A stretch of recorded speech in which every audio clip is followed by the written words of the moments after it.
Okay, I'm going to start there because we've got an action-packed timetable. So welcome everybody to this UK Ophthalmology Alliance meeting online.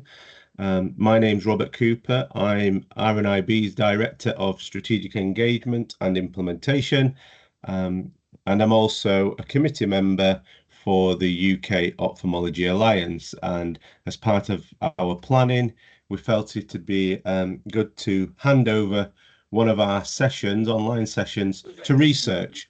So we've been working, my colleague Jay has been helping me and working with Retina UK and Fight for Sight, and we've managed to get some excellent speakers to speak this afternoon.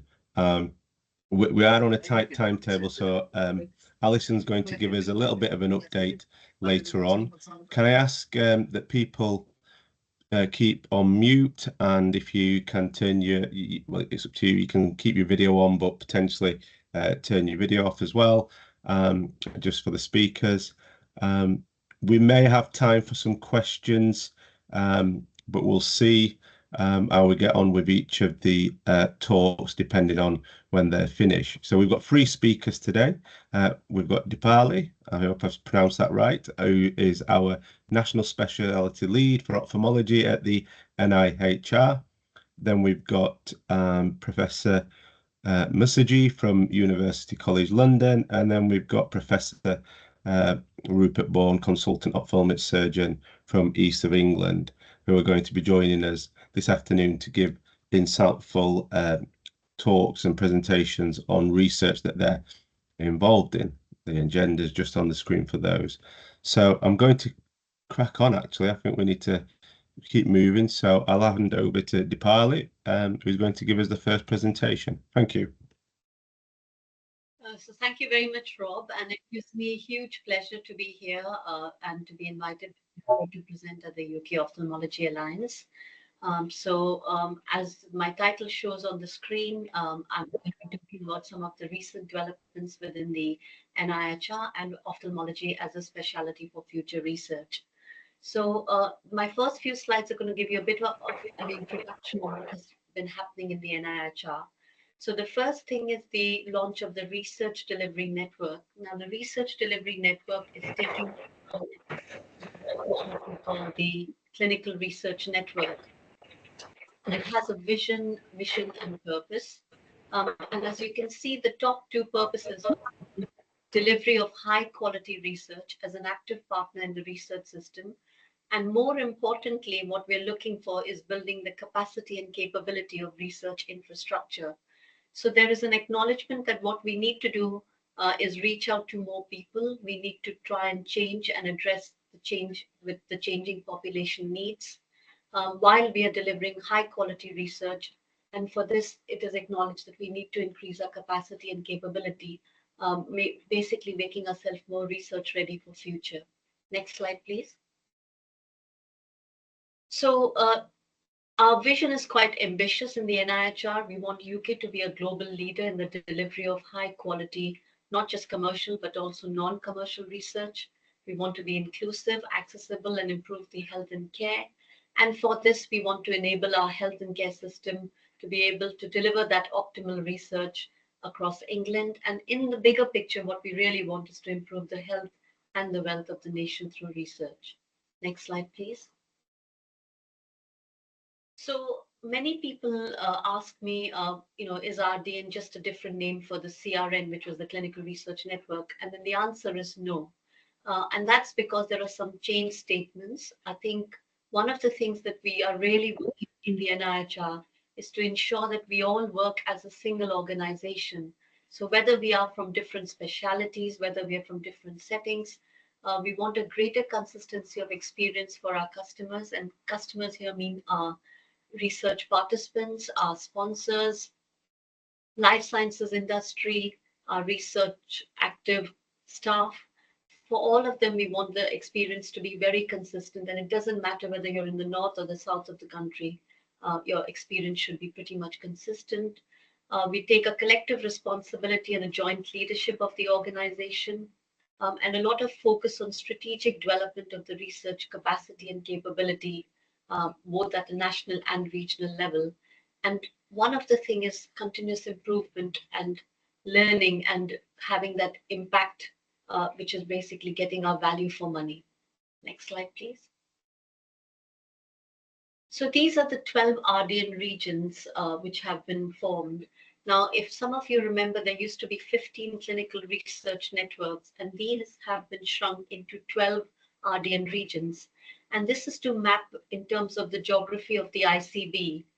So Northwest, if you see on your left, used to be originally Greater Manchester and Northwest Coast, and that's become one Northwest region.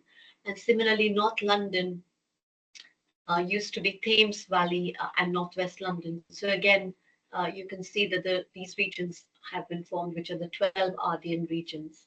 Next slide, please. And this table just shows you that for each region of the RDN, there are host organizations. So you'll probably see your regional host organization here. And these host organizations are going to ensure that the funding from the Department of Health and Social Care and the NIHR flows regionally, and also provide the delivery support to the delivery staff and the HR purposes. Next slide, please. Now, within ophthalmology, we have already, appointed a large number of our regional leads, and here you can see some names on the right-hand side of that table.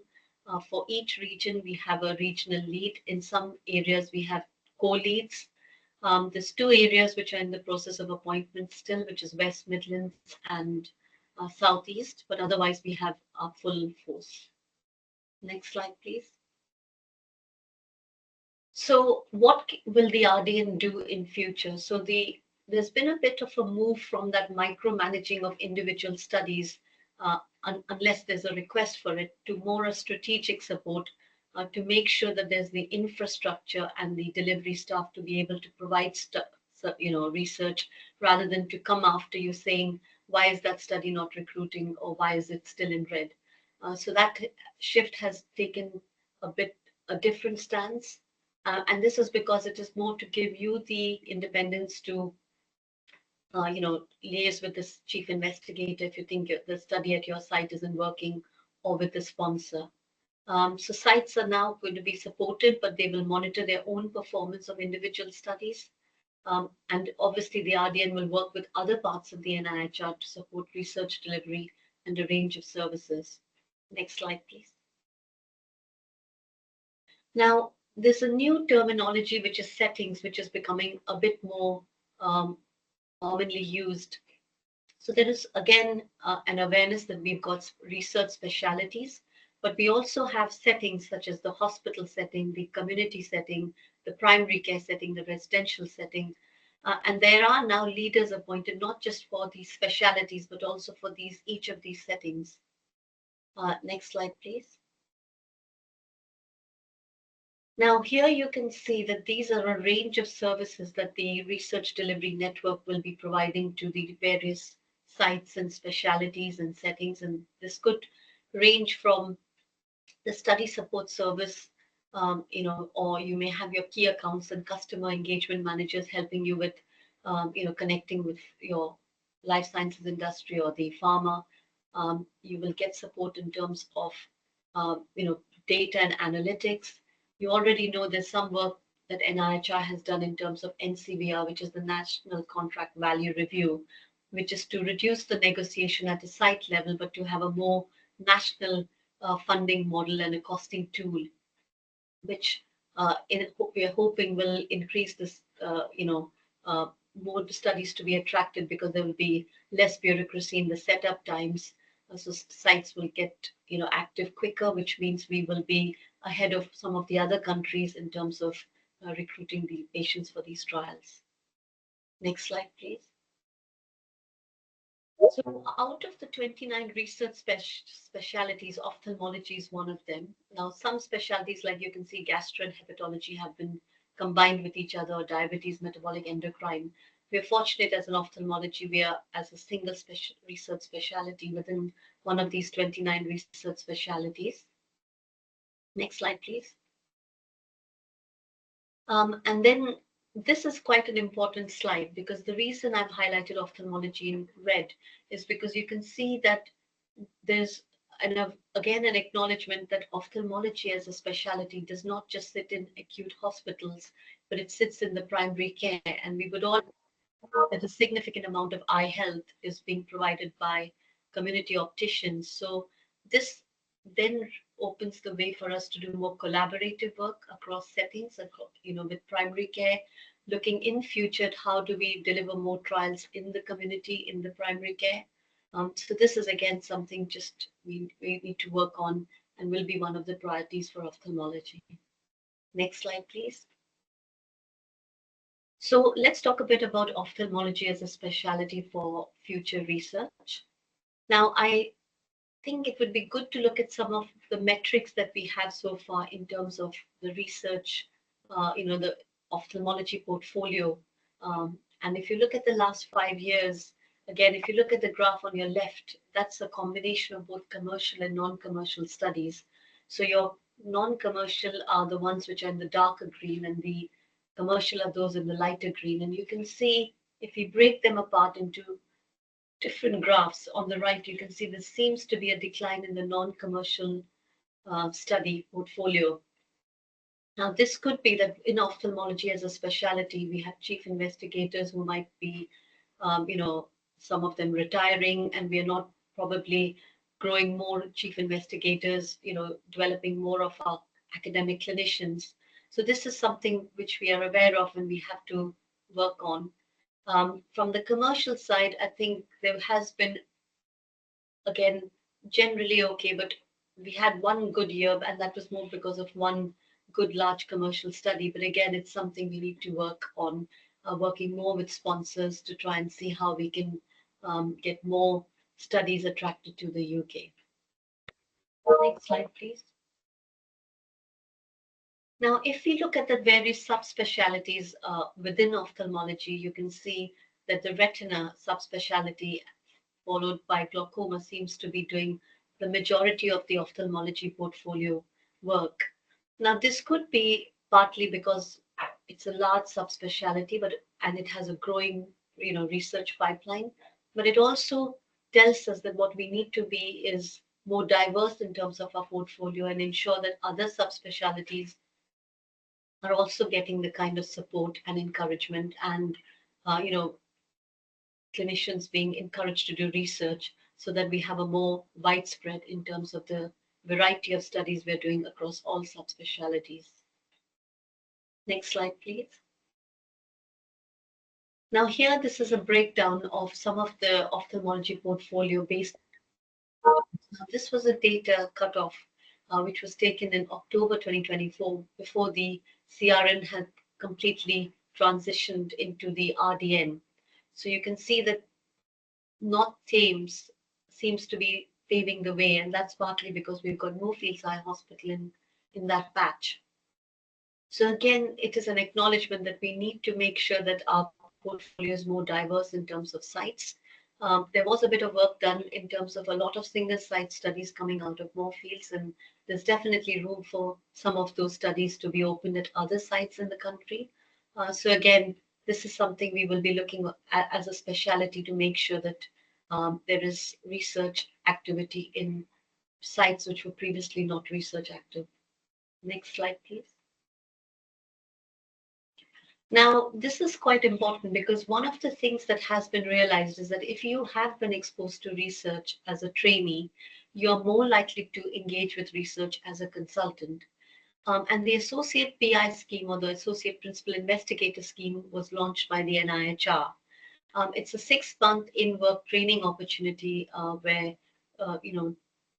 trainees get practical experience, during their, in terms of what research involves, and they get to work and deliver on an NIHR portfolio trial under the mentorship of a local principal investigator. And then, as a formal recognition of their involvement in NIHR portfolio research, they get a certification. So, next slide, please. So the Associate PI scheme is something which has been, within ophthalmology, we've got several examples where Associate PI scheme quite successfully involved trainees. Again, if you look at the graph on the right side, you can see that split seems to be more often in some units compared to other units. So again, there's a need where we need to make sure that these schemes are adopted and encouraged for trainees in across all ophthalmology units in the country rather than just a few. Next slide, please. So here it just gives us some metrics about 18 associate PI trainees were taking part in the scheme as when the data cutoff happened in October 2024.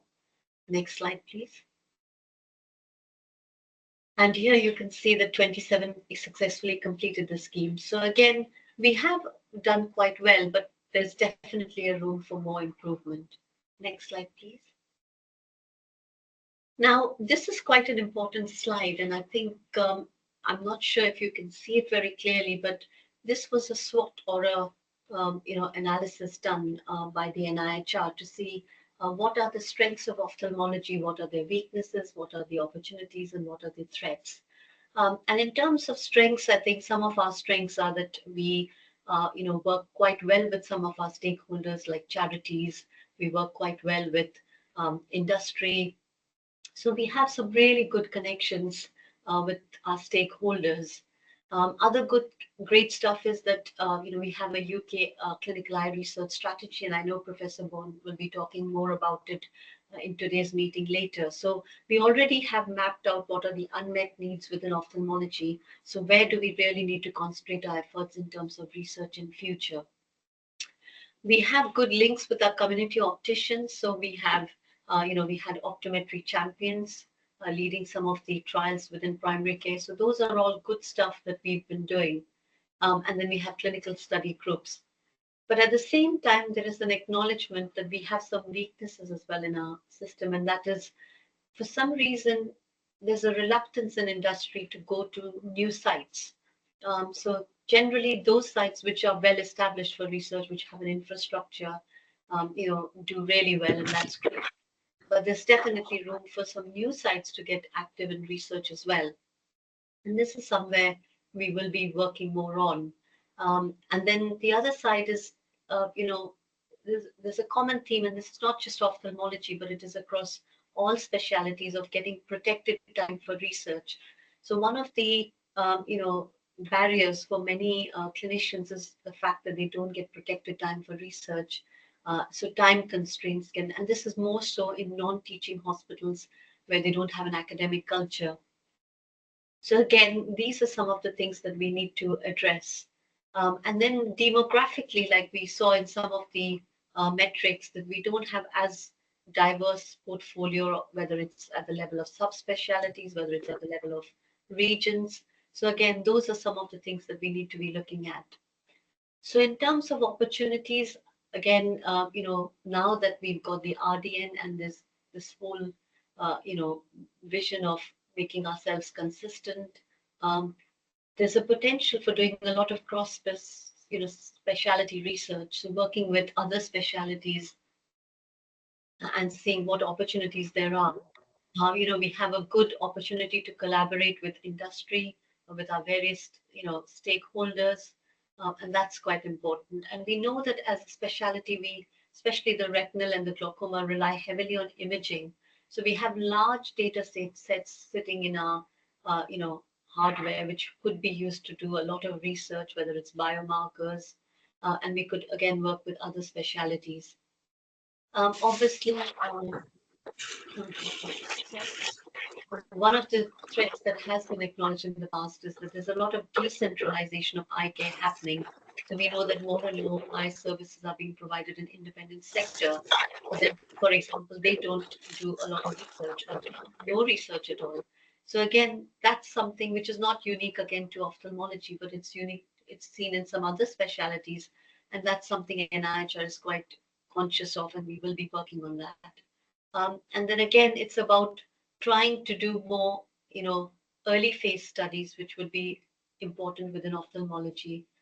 And those are some of the things we will be developing on. So this is just in a nutshell, in terms of what the NIHR is thinking, what kind of support we're looking at, and where future as a specialty we will be heading.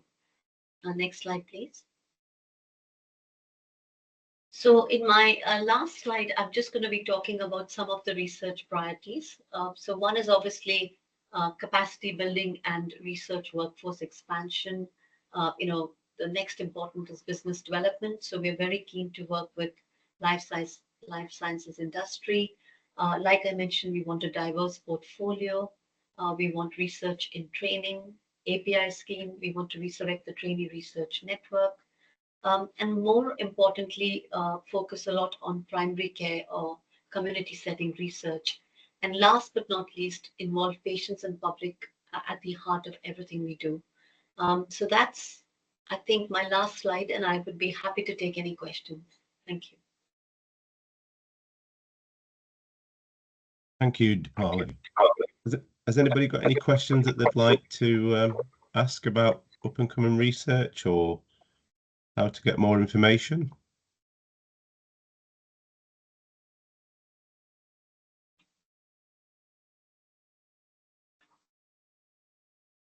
Looking through. No. Could I ask a quick question? Bushra Yeah. here. Thank you very much. It's very, very interesting and very useful update as well for all of us who are involved in research of what the future direction is and what the aim is. And we're all sort of going in the same direction and pulling in the same direction.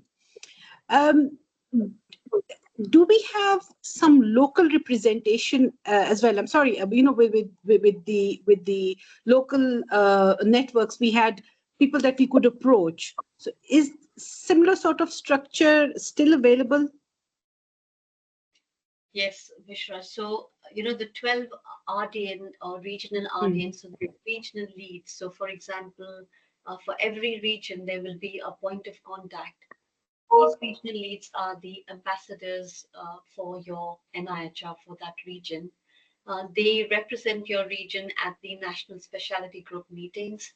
So if you have any local challenges, and this could be a site which can't take off because there might be problems either with the photography unit or with so again they could bring up issues, whether it could be a study level or it could be a site level, to the national meeting. Like I said, we would not be troubleshooting. We won't be coming after you to troubleshoot a problem unless you ask for help. But these regional leads are going to be supported not just by the NIHR coordinating center, but by their regional they have what we call the regional networks as well.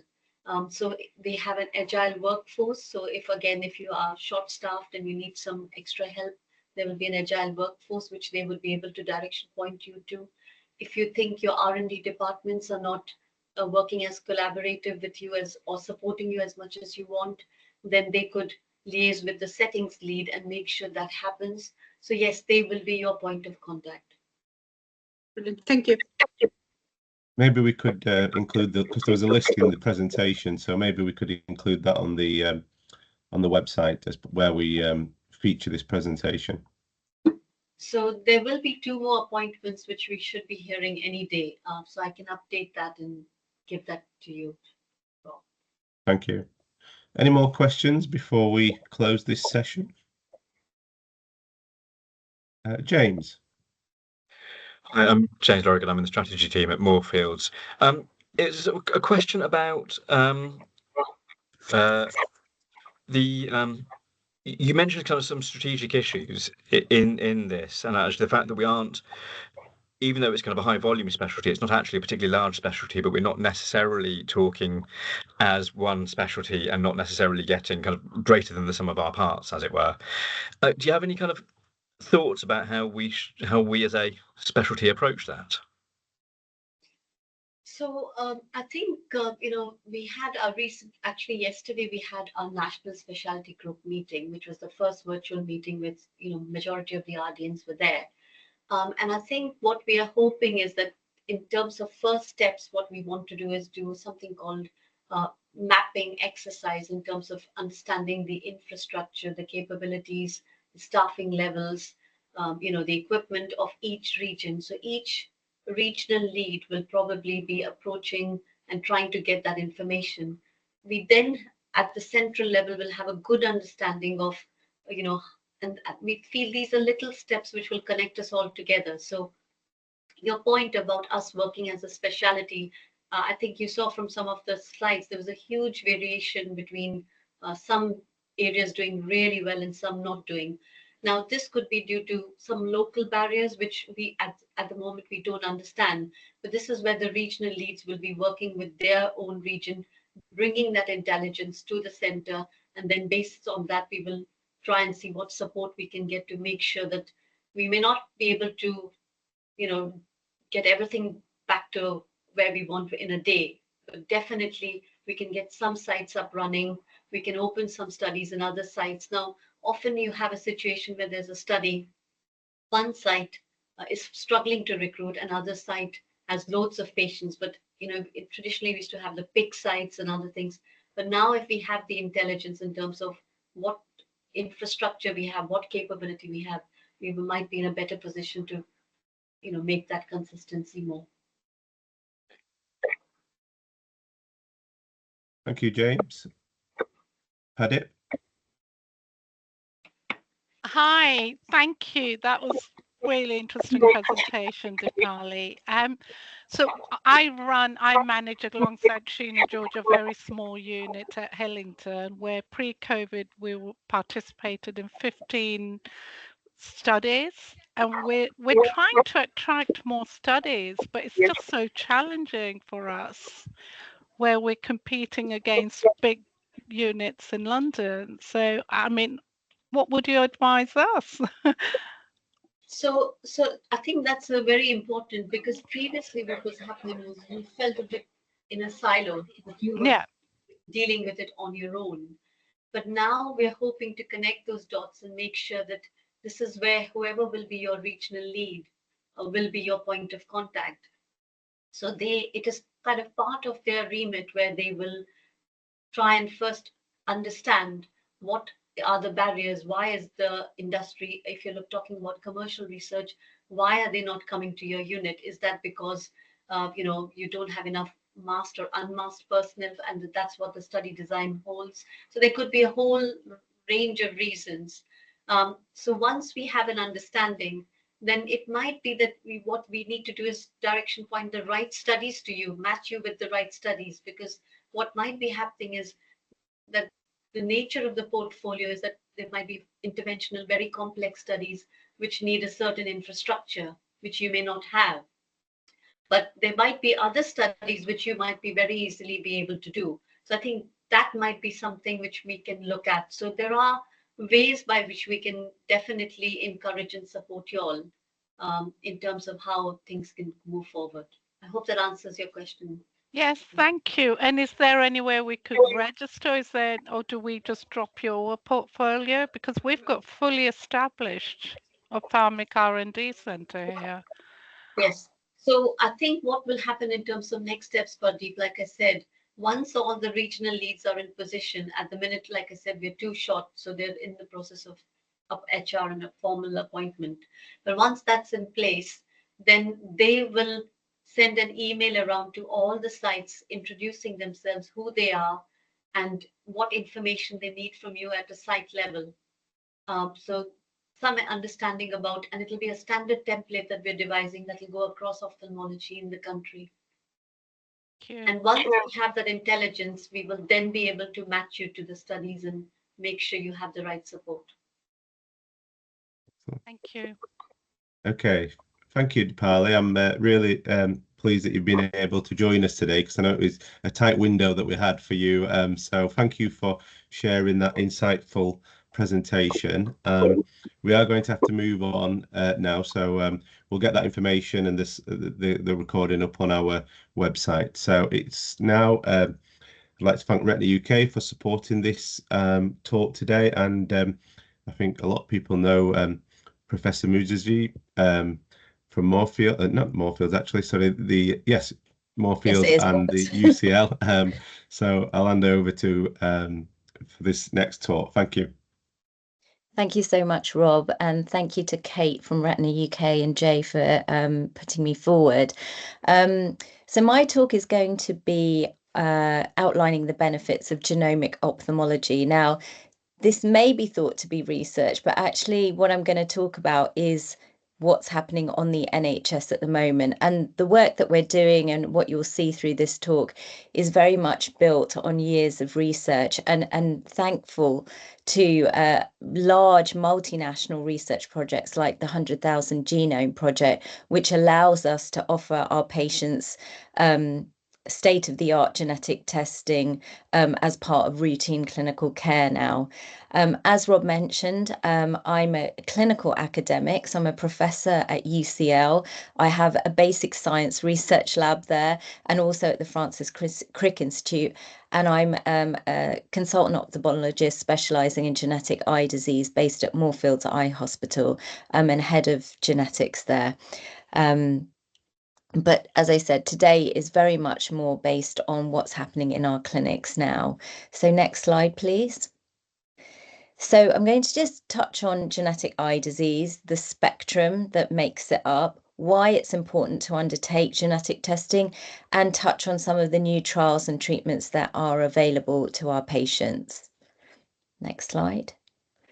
So, as you're all aware, I hope, genetic eye disease are conditions that can affect one or multiple parts of the eye and also affect other parts of the body, so have syndromic or systemic involvement.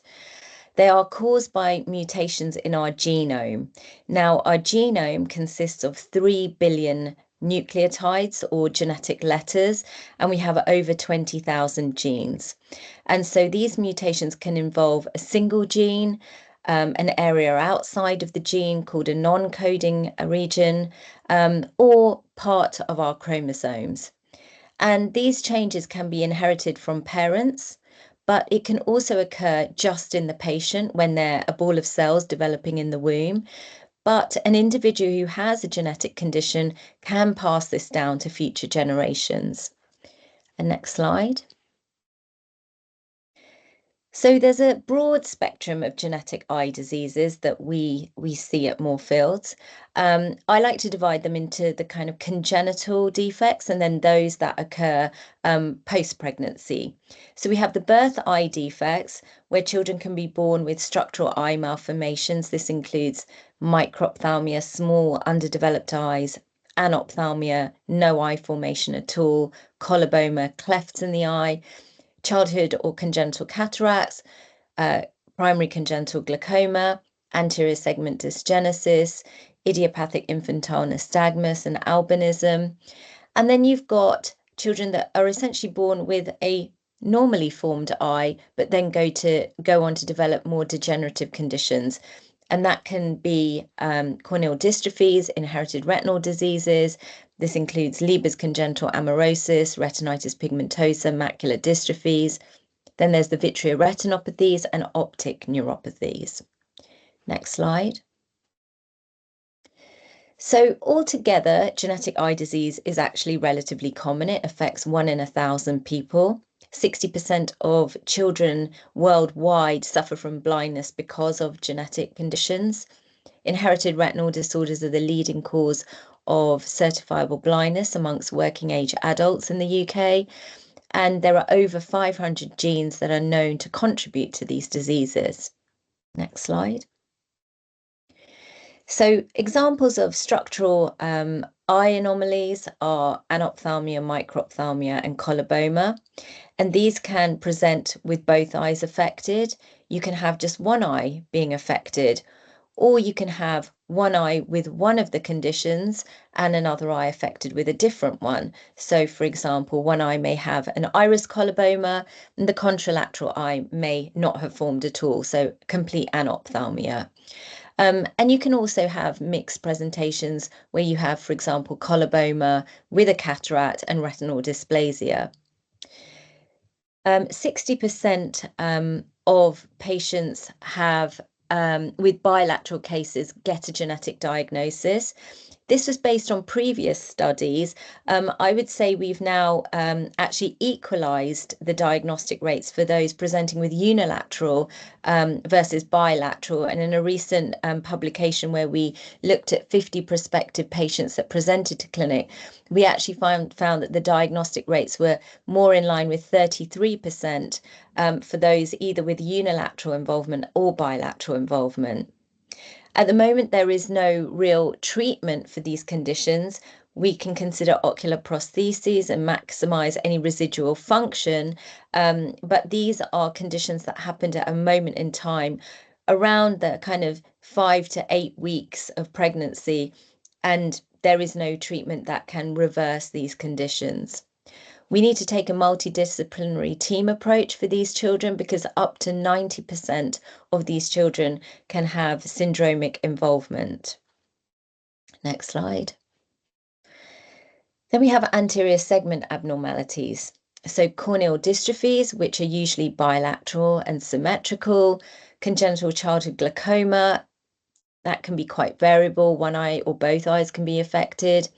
Anterior segment dysgenesis is commonly asymmetric, and then cataracts. And again, that can be unilateral or bilateral, but don't fall into the trap of where you see a patient with unilateral eye conditions and there's no history of any environmental issues, just disregarding this as not being genetic, because we have now seen a significant number of individuals who've gone on to have children that have the same condition and maybe even more severely affected. Next slide. Inherited retinal disorders, they have a prevalence of 1 in 3,000. There are over 360 genes that have been identified to cause this group of conditions. And this group has a really high rate of receiving a diagnosis, approximately 70%. Next slide. So for me, history is the most important thing. It's important to ask about symptoms and signs and note that down in chronological order, how they came to present to you, if they've been seen by other specialties, if any previous genetic testing had taken place. It's important to ask about systemic features, hearing defects, learning difficulties, polydactyly. And in this picture, this is a patient that presented with coloboma and hearing loss. And she had told me that her extra digit had been removed at the time of birth in theatre. Kidney problems, heart, lung problems. It's always worth doing a good systemic review. So drug history, just in case the individual has been taking any drugs that can mimic, for example, a retinal disorder. Birth history is critical. A lot of these conditions occur around the time of conception and the first few weeks of pregnancy. So it's important to ask about previous miscarriages, the time of conception, any infections, illnesses, any medication, if it was a planned pregnancy, if they were taking folic acid or not. And then family history is important, asking about consanguinity and if there are any other affected family members, and ethnicity, because we now know that certain variants are more prevalent depending on your ethnic background. Next slide. So how should you manage a patient with genetic eye disease? Well, first of all, we need to identify that these what the genetic conditions are and rule out any environmental influences. Too many patients are told that nothing can be done and are discharged.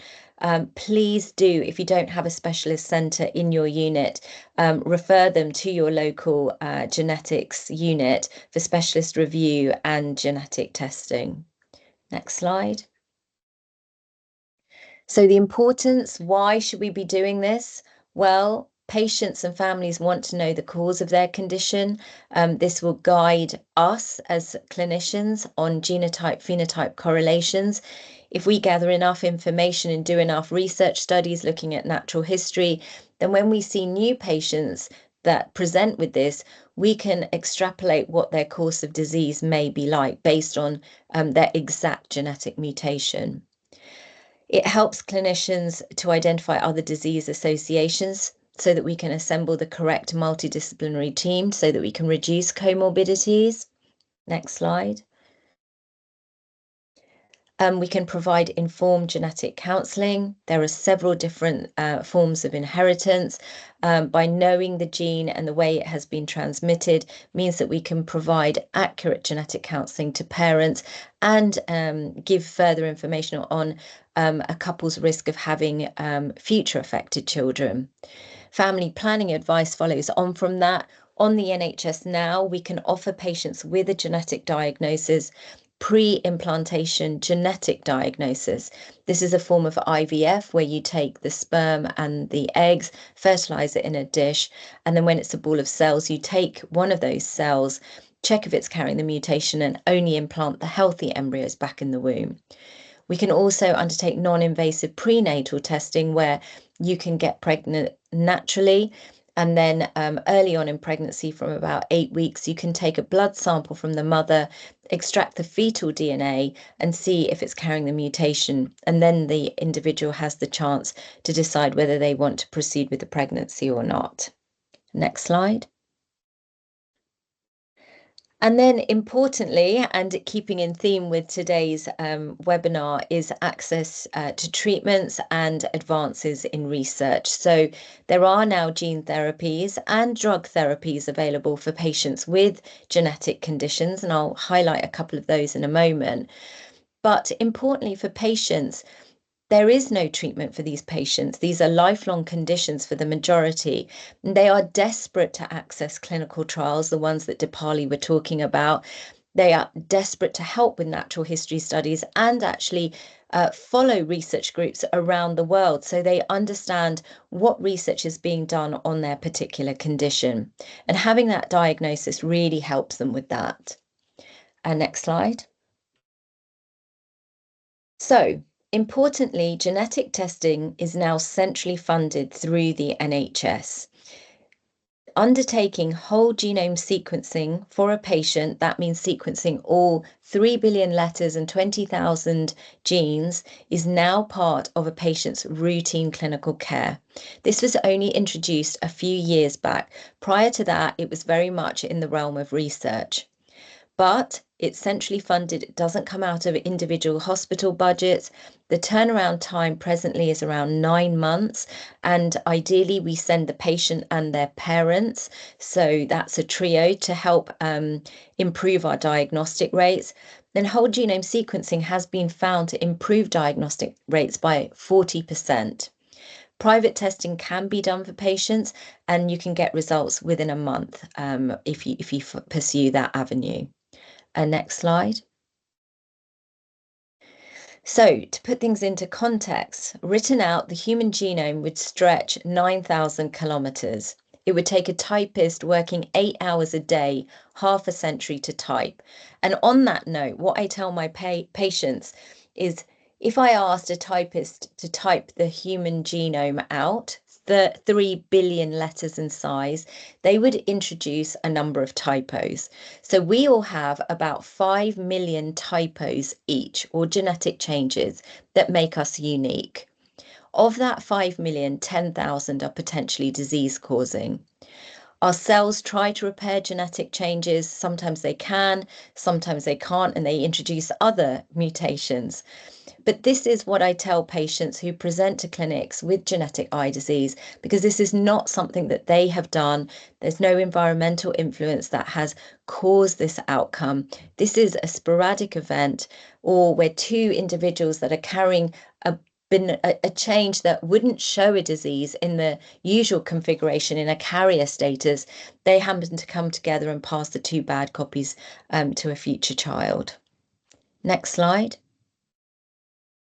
So what are the diagnostic rates? Well, in 2016, the overall chance of getting a genetic diagnosis for any genetic eye disease was 25%. Today, we're in the region of 56% and growing.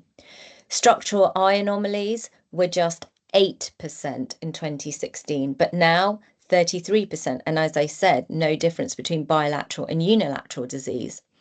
For glaucoma, it's 25%, similar to the anterior segment dysgenesis.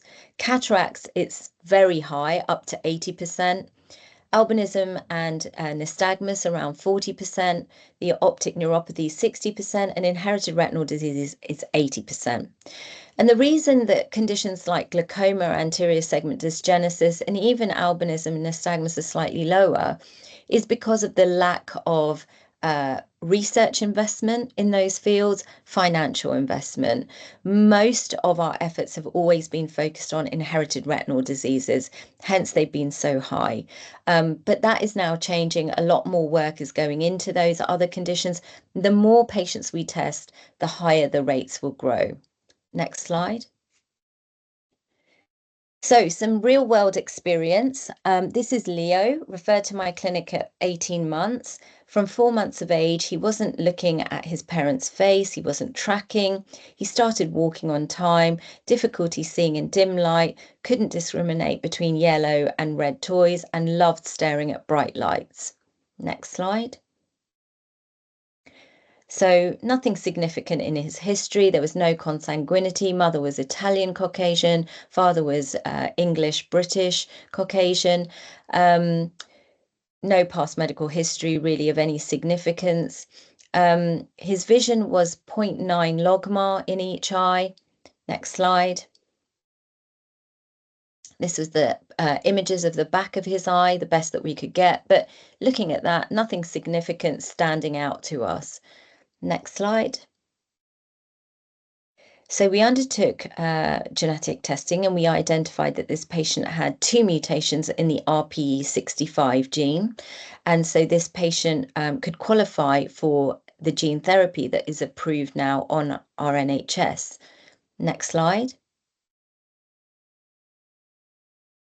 So this is the picture of the back of Leo's eyes.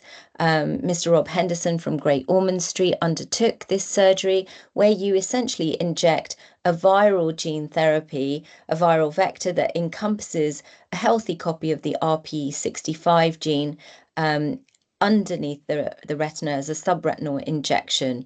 The gene therapy is called voretigene neparvovec, or you may know by it as Luxturna. Next slide. So as you can see, the red arrow shows where Leo's vision was pre-treatment, and then at 6 months his vision had improved to 0.5 logmar, and Leo could see considerably better in dim light and could start to discriminate colours better as well. If you could just click the slide. But then after 6 months his vision dropped to 1 logmar. And next slide. So in some patients, we did start to see side effects which hadn't been reported previously, and one is called chorioretinal atrophy. And you can see that here in the images, in the autofluorescent image above. You can see 2 quite large areas of hypoautofluorescence where the retina has thinned. And this is in the area of the bleb that was administered for the patients. Now, we have had the results of the PERCEIVE study published so far, which is 2 years follow-up of 103 patients that have had voretigene neparvovec as part of their routine management.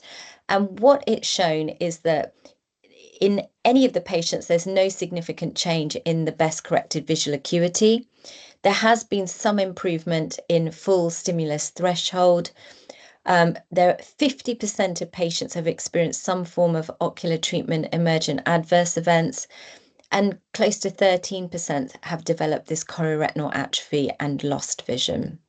So although gene therapy is great and it's amazing that it's coming and available on the NHS, and there are several more trials coming up behind, there's still a lot that we didn't know about this and may not know still until we do further follow-ups on these patients.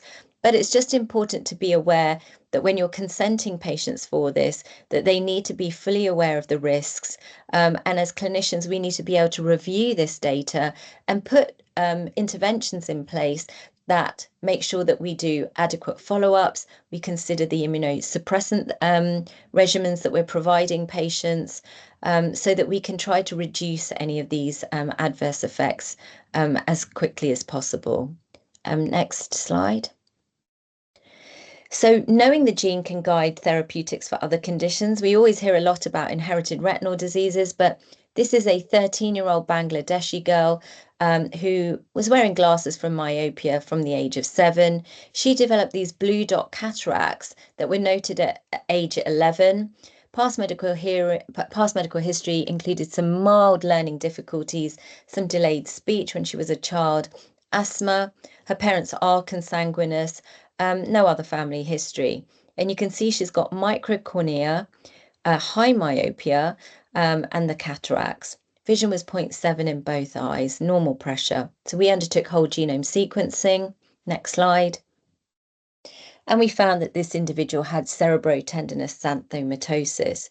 And this is caused by mutations in the CYP27A1 gene.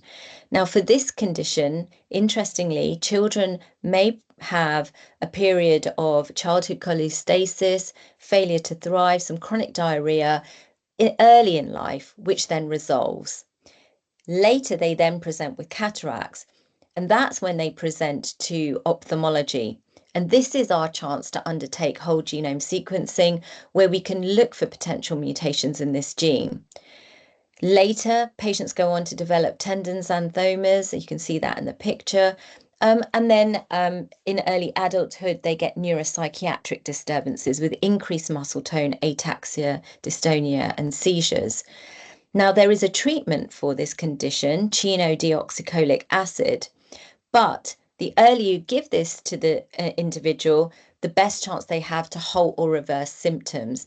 And we undertook a big research project to find that actually most patients were not diagnosed until after 25 when they had neuropsychiatric problems, because they weren't accessing the genetic testing at the cataract point. And that's why genomics is so important. If a child gets access to this treatment early, it can prevent those tendon xanthomas and any of the neuropsychiatric symptoms from even developing. Next slide. So there are multiple therapeutic approaches underway for patients with genetic conditions. There's personalized medicine targeted towards a particular gene or mutation. At the moment, the RPGR trial is in phase 3 clinical trials with 2 pharmaceutical companies, Mira GTX and Beacon Therapeutics. And these are the companies that we are hoping will take this to regulatory approval if the results are successful. We're starting a clinical trial on ABCA4, which is the gene that causes Stargardt's, the most common inherited retinal disease that we see across the board, affecting our patients in the UK. There's gene editing trials for dominant forms of RP caused by rhodopsin mutations, and also for other conditions, recessive conditions, CEP290. There are RNA therapies targeted towards the USH2A gene, which causes Usher syndrome, but also non-syndromic RP, and again, CEP290. And this is a string of genetic letters that bind to the RNA and splice out a certain portion where the mutation may be, and then it allows a relatively, in principle, healthy protein to be formed that can continue its function. There are small molecule drugs such as synthetic forms of vitamin A that have been, or that are in trials at the moment, that can be processed by our photoreceptors more safely than natural vitamin A, and this may be protective in, for example, Stargardt's patients. And then there is a number of trials that are targeted towards common disease pathways. This is for patients where you can't find the gene that could be causing their condition, or the gene's so rare nobody's working on a personalized treatment. So there are anti-cell death drugs, there's antioxidants, there's a big study, phase 3, called NACATAC, using N-acetylcysteine towards RP patients. And then gene therapies, for example, delivering something called rod-derived cone viability factor back to the eye.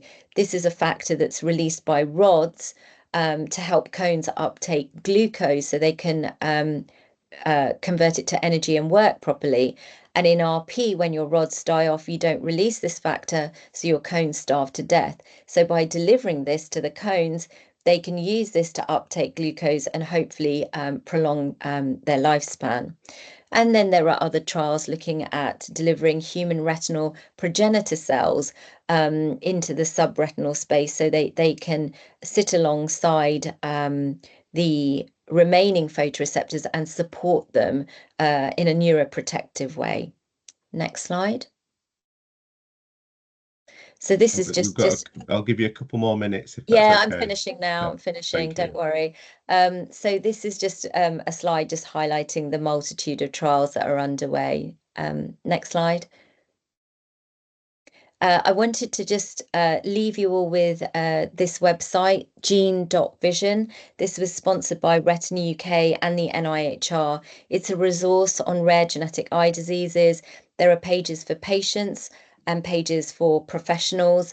You just have to type in the gene or the condition, and it gives you all the latest information on the research trials, practical aspects, goes into explanations about the background of these experimental procedures, and links to charities, and it's fully accessible for those who have full hearing and sight defects. Next slide. So just to summarize, genetic eye disease has a significant burden, but altogether they are common. Genetic testing is free on the NHS.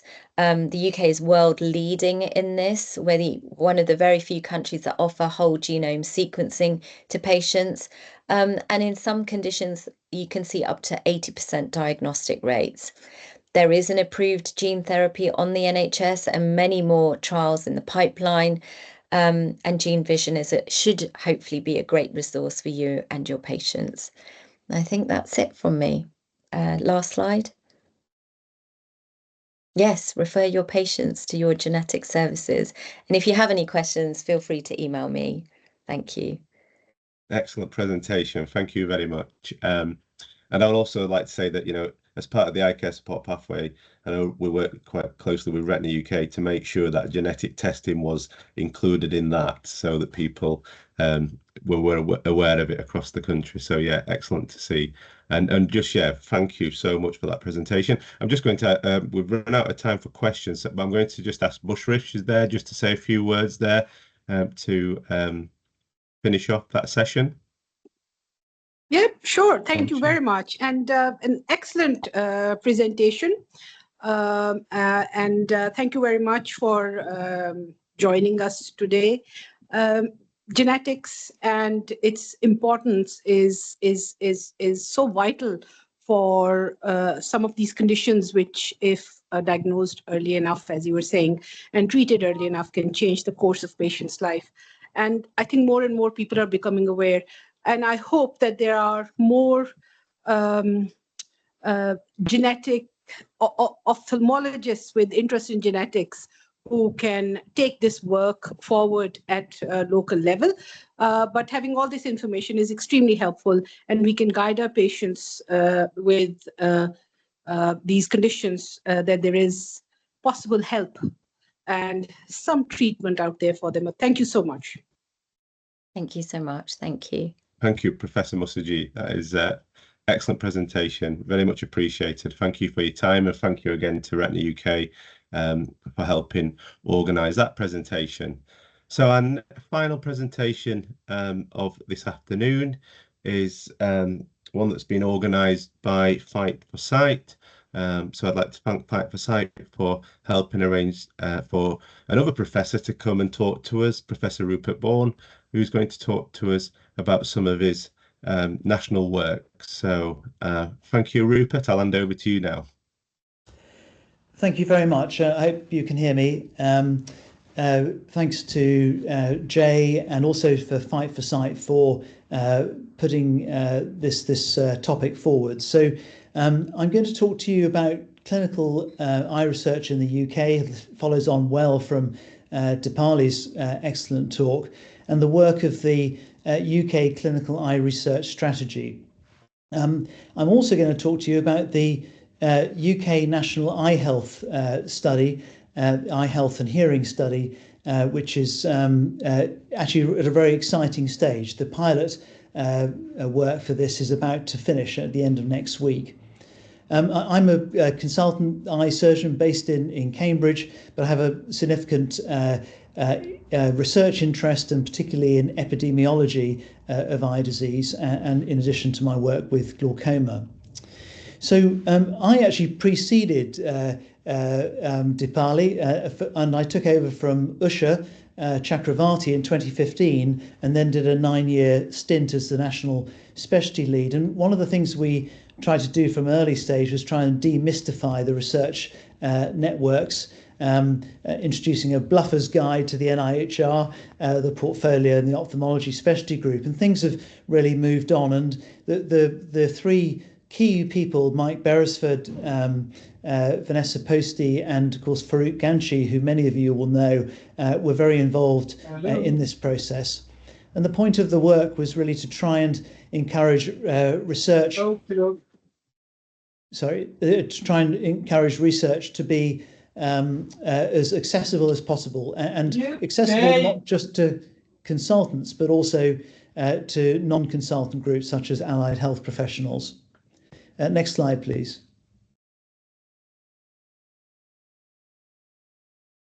And just like fungi, this is very much an interconnected network. You've got a workforce which is very strong.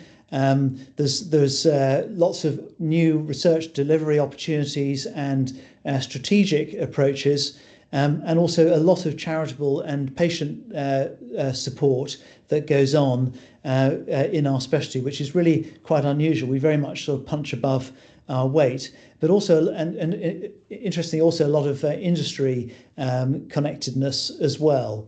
Next slide, please. And just to say, that hasn't been may not be mentioned before, but the Be Part of Research website is a very good way of encouraging patients to, or carers to look for research studies that might be relevant to them. The Ophthalmology Specialty Group has had a very much an international focus with work popping up on both sides of the Atlantic. This is some of the research studies we brought into the UK, mainly around uveitis. And we've had quite a big presence at some of our big specialty meetings abroad. Next slide, if you would. And I'm sure you'll know Christiana Dina. She has worked incredibly hard on looking at inclusiveness in ophthalmology research. And one of the problems we have is that it's quite obvious that some diseases are much more prevalent in certain groups of the population who aren't necessarily involved in the research studies as participants, and this really needs to change. And this is one of the reasons why the UK NIHR is being done, is because we don't really understand what the baseline prevalence or distribution of the various eye diseases is. And there's a 10-point inclusive plan as part of this paper, which you may find interesting. Next slide, please. We saw this from Dipali, a lot of work going into the strengths and weaknesses and opportunities for moving forward with UK ophthalmology research. Next slide, please.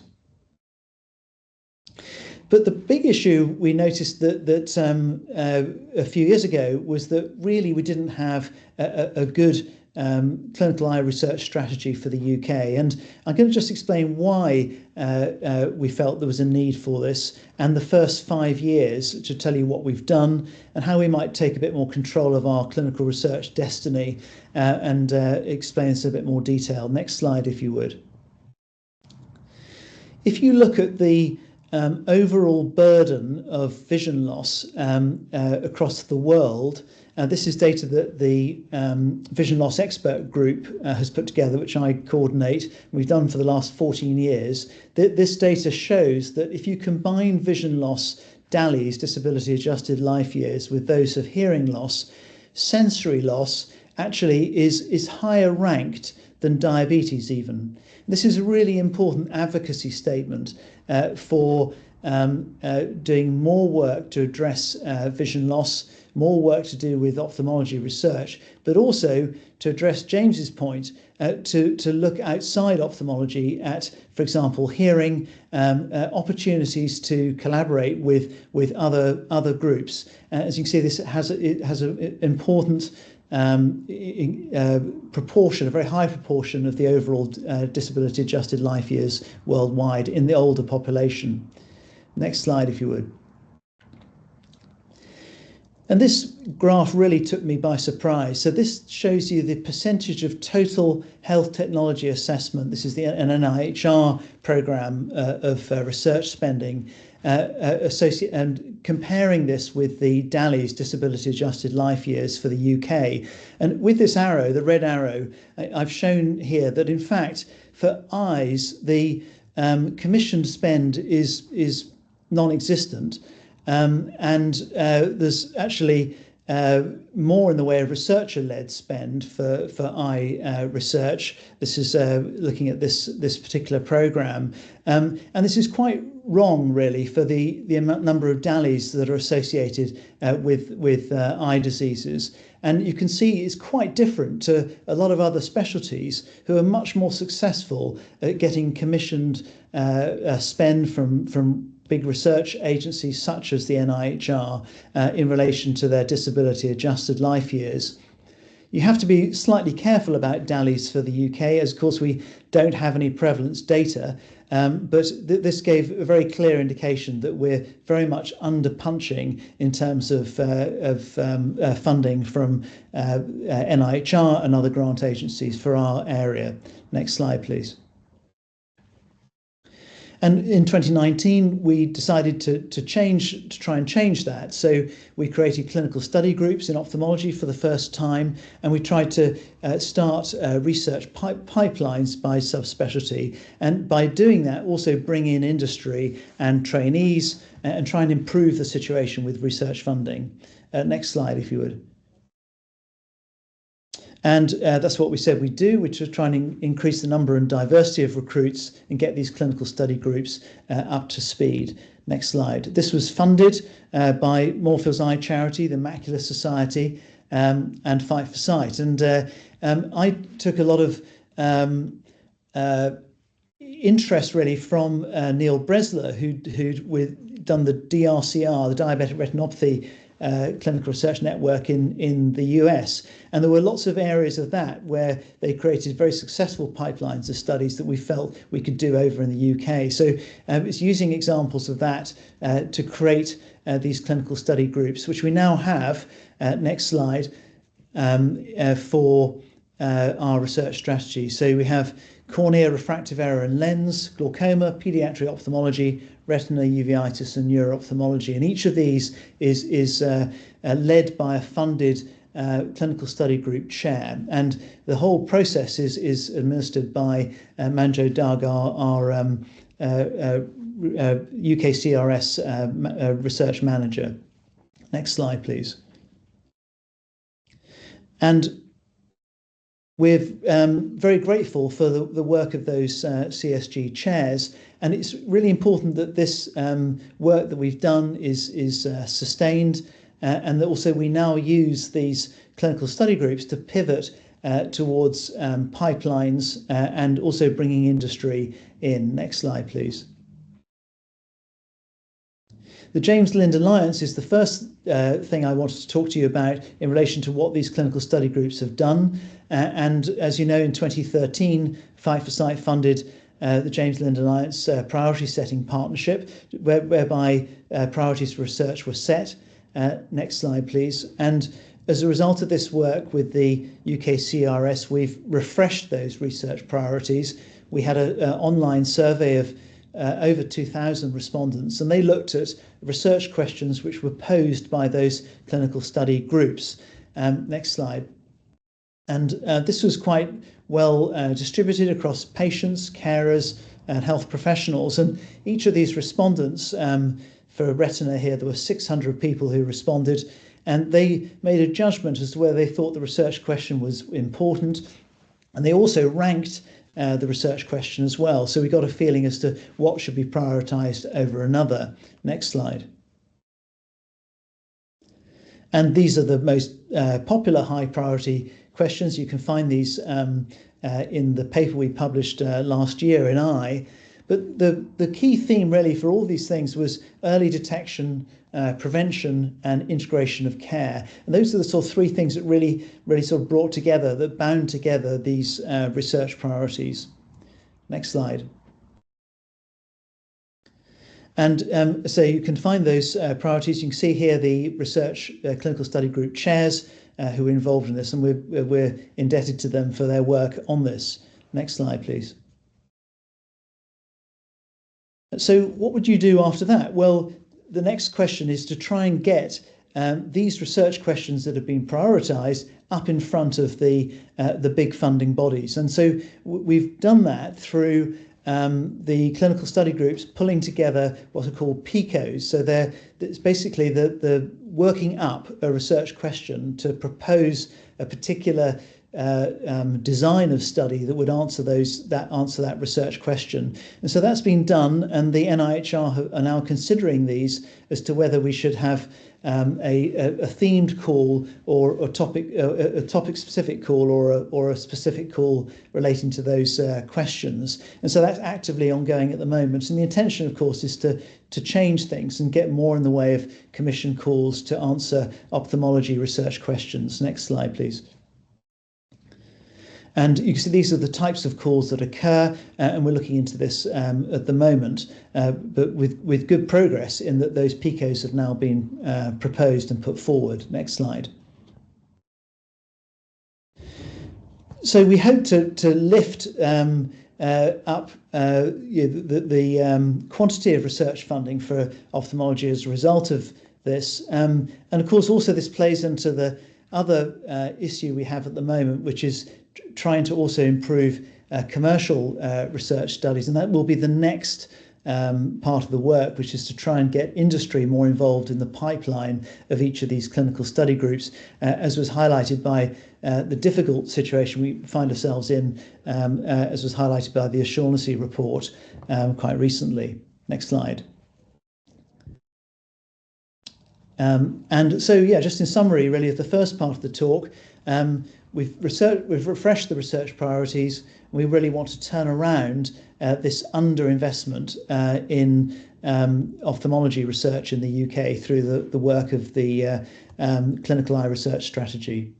So I'm just going to move on to the second part of the talk now, which is the UK National Eye Health and Hearing Study. There are three sort of ways of looking at this. It's need. There's a significant unmet need in the population. I'm a glaucoma consultant.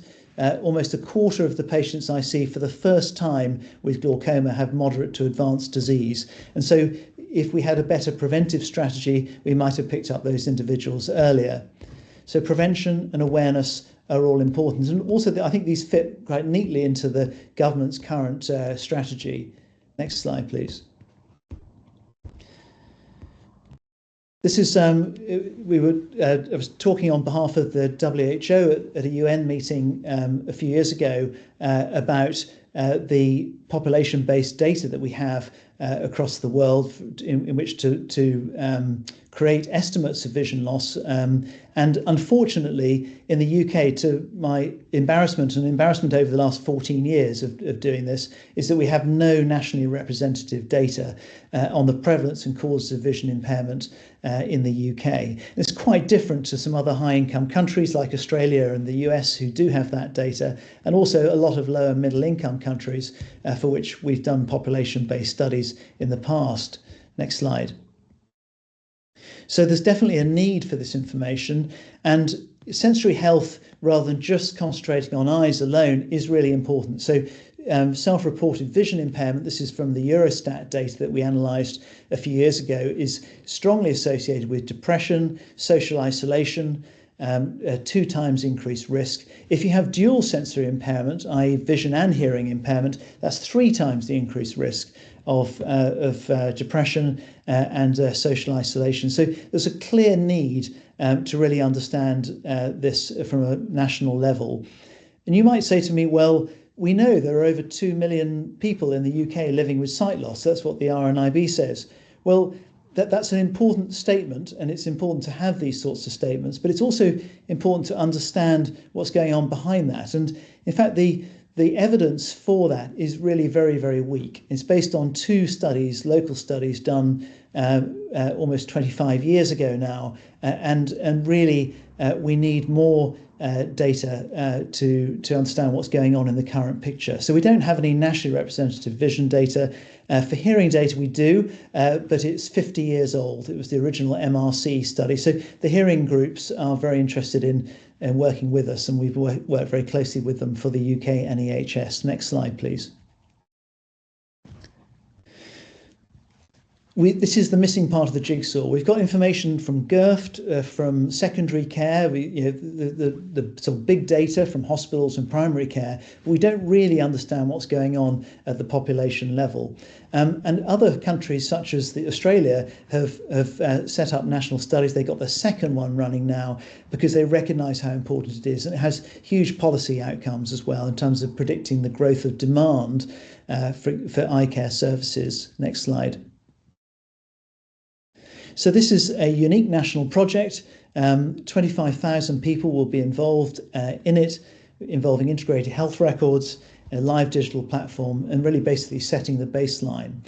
And we're very grateful to Sir Michael Rawlins, who sadly passed away a couple of years ago, who chaired our executive committee. But Raj Mehta is our steering committee chair, who you probably know, and has a very strong governance, this particular project. Next slide, please.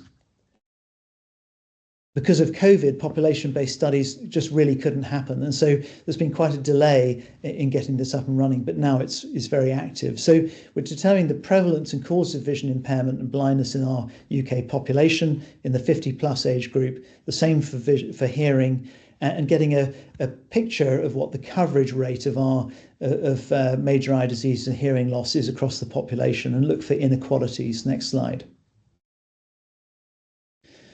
It's not just vision and eye disease and hearing. We're also looking at cognition. We're measuring quality of life and the access and barriers and enablers to services and the experience. Next slide. And to give you a feel as to where we've got to, there's a strong governance element to this. We have a full economic costing. A case for investment was submitted to Treasury, and then also into the comprehensive spending review a couple of weeks ago. And there's a strong political awareness of this, with pledged funds more recently for the pilot study, which will complete at the end of next week. Next slide. A very impressive piece of PowerPoint work going on there. And the next slide, please. It's not just a national project. We have an international scientific advisory committee. This from people from NHANES in the US and Australian studies also involved in that process. Next slide, please. A lot of important granular data is recorded on the randomly selected individuals who take part in this, both in care homes and also in the population at large, involving some of the leading experts in cognition and hearing as well. Next slide. And we're running it in one of the integrated care systems as a proof of concept. And this happens actually one of the villages called Eye, of all things. And we're going to use that to scale up to nationally. Next slide, please. Just to make the hearing people happy, there was another suitably named village in which to run it. Next slide, please. And this is some images of the care home study. Next slide. There isn't good data on care home prevalence of vision impairment currently, and hearing. Next slide. So a lot of work by our teams doing this, and involvement from local VIPs as well, which has helped the process of engagement. Next slide, please. And the population-based study will, as I say, will end at the end next week with 750 randomly enumerated people. Next slide, please. And it's a service as well as a study. So people who are found to have disease are referred on, and we use trainee research networks to follow them through. Next slide, please. So the pilot study is about to finish, and the data for that will be used for the national campaign for a national study, which will be happening later this year. Next slide, please. And there's a lot of very great help, really, in terms of advocacy, for example, from my Marshal de Cordova and others in government. Next slide. And just in summary, this really is a national population-based research study. It'll give us good data on unmet and met need for the first time in the UK, and it'll allow us to plan equitable services on the basis of need. And hopefully, as a spin-off from this, of course, will help us deliver research equitably to return back to that original point. And if you're interested in this study and you want to take part as we go national with it, please contact me and I can introduce you to the team and also, of course, share these slides with you too. Thank you for your attention. Excellent. Thank you, Rupert. Thank you, everybody, for speaking this afternoon for us. And I think the main message is let's get these slides up on our website and let's share them across our colleagues and departments so more people can engage in the research and the research opportunities that are available to us across the country. I'm conscious of time. We've got 9 minutes left and I've got Alison and Bushra who need to give a UKOA update. So unfortunately there won't be time for questions for Rupert. So I'm going to hand straight on to Alison and Bushra, but thank you, Rupert, for your excellent presentation there. Thanks, Rob. And thanks to Dipali, Maria and Rupert for such interesting presentations. If anyone has got any questions for Rupert, then you might want to pop some in the chat box. If you've got any that we can perhaps just reply to in the chat box, or we can drop an email to Rupert afterwards. But fantastic, thank you for such interesting presentations and to see how much people are really investing in eye research across the country, and things that we probably weren't necessarily aware of and we're able to bring to your awareness at these sorts of meetings. And thanks, Rob, for helping us to get those really interesting speakers together for the meeting today. So I just got a few UKOA updates, if I may, just a few sort of key messages. I won't read these slides out word for word. I've probably got three or four key messages that I just want to update you on. The first is that we, as you'll know, we try and run as many meetings as we can throughout the year. We try and do them every other month.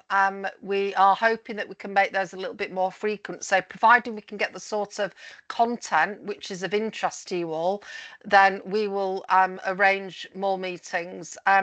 We did 3 face-to-face meetings last in 24-25, and we're hoping that we'll do the same number of face-to-face meetings this coming year as well, really because it's a fantastic opportunity for you all to network and talk and put your heads together on all things ophthalmology. So please keep your eye out for those. I'm going to pop up a slide in a second which tells you what the subject of the next couple of meetings are that we've got, but I just wanted to say that we are about to issue the member fee invoices for 25-26. So some of you that are on the call will probably receive those, and what we do ask is if you can please try and progress payment of those invoices. It's a small member fee, it's £800 a year for your organisation, and that includes access to all of our tools, all of the information on our website, but importantly,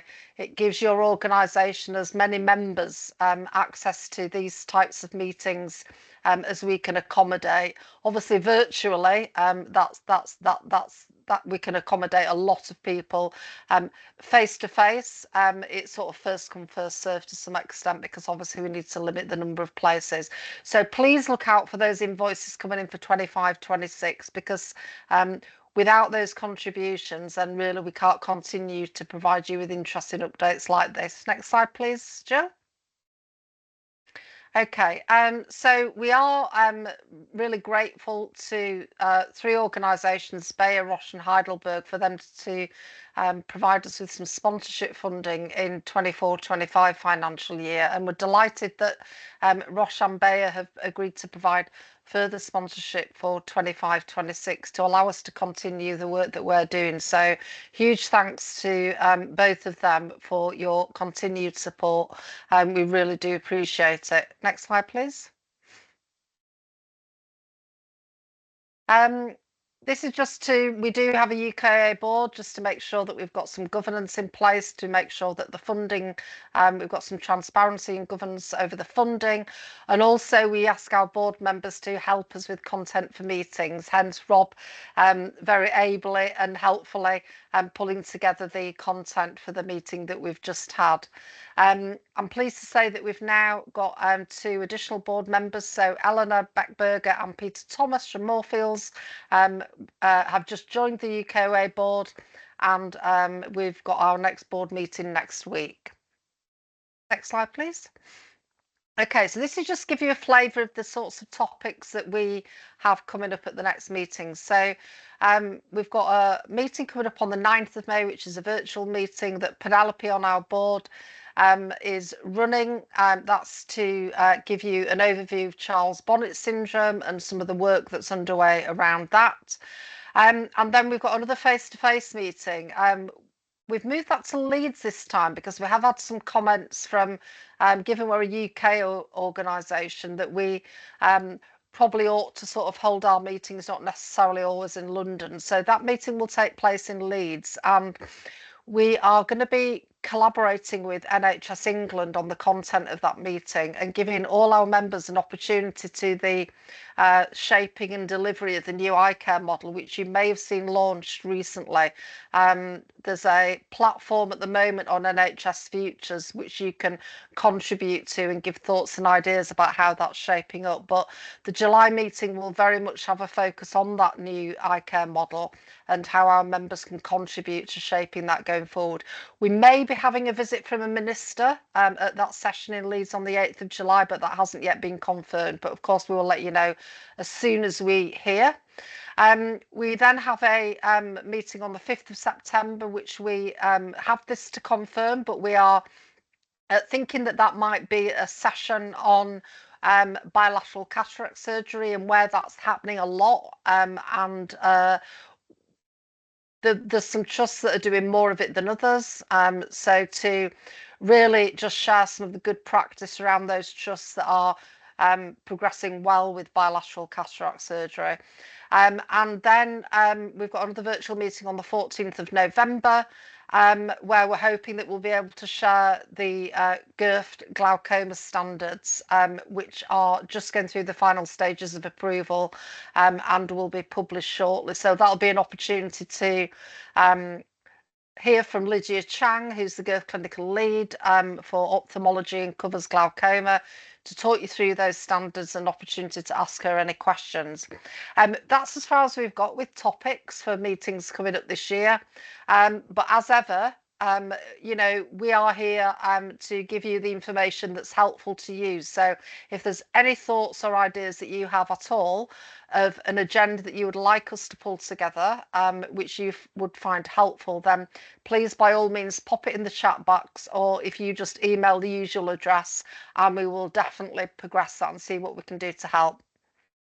Next slide. I think that's it. Do you want to take the slides down then, Jill? Thank you. So I think we're done then, aren't we, Rob, today? I think what we will, we will pop the recording up onto our website along with the slides, and we will email round today's attendees, but also all of our members to provide you with a link of where you can go to the recording and you can find the slides on the website, and we'll do that in the next day or so. Thank you. Thanks, Rob. Thanks, Alison, and yeah, just to wrap up, thank you everybody for attending, and thank you to Jayshree and my team for helping coordinate the speakers as well. So I don't want to take all the credit, but yeah, thank you to all the speakers. Thank you to Retina UK and Fight for Sight, and have a good afternoon. Thank you. Bye-bye. Thank you very much. Bye. Bye-bye.